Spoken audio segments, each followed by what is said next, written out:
నమస్కారం మిత్రులారా, రెయిన్బో కమ్యూనికేషన్స్కు స్వాగతం. 2026లో రైల్వే ఉద్యోగం మీ లక్ష్యమా? అయితే ఇది మీకోసమే.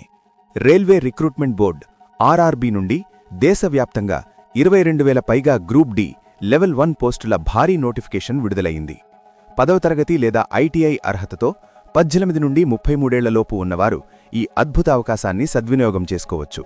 దరఖాస్తులు జనవరి 31 నుండి మార్చి 2 వరకు అందుబాటులో ఉంటాయి.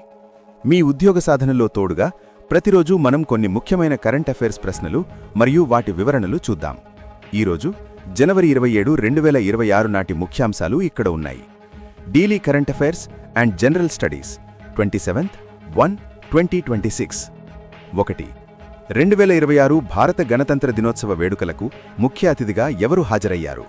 సమాధానం: Ursula van der Leyen, European union commission president.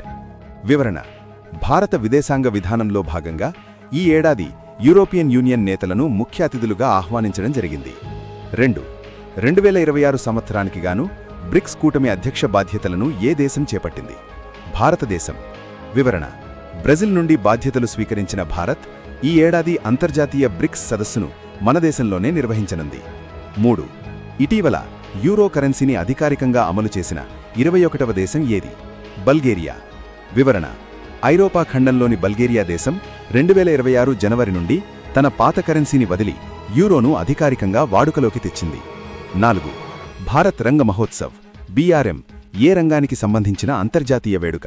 Theatre art, నాటకరంగం. వివరణ: National School of Drama NSD ఆధ్వర్యంలో ఢిల్లీలో జరిగే ప్రపంచంలోనే అతిపెద్ద థియేటర్ ఫెస్టివల్ ఇది. 5. ఉత్తరాఖండ్ ప్రభుత్వం ప్రారంభించిన స్వస్థ సీమా అభియాన్ ఉద్దేశ్యం ఏమిటి? సమాధానం: సరిహద్దు గ్రామాల ప్రజలకు హెల్త్ కేర్, వైద్య సేవలు అందించడం. వివరణ: మారుమూల సరిహద్దు ప్రాంతాల్లో నివసించే ప్రజలకు ఆరోగ్య సదుపాయాలను చేరువ చేయడం దీని లక్ష్యం. మరిన్ని అప్డేట్స్ కోసం మన గ్రూప్లో చేరండి. Rainbow communications, Raghunathapalli.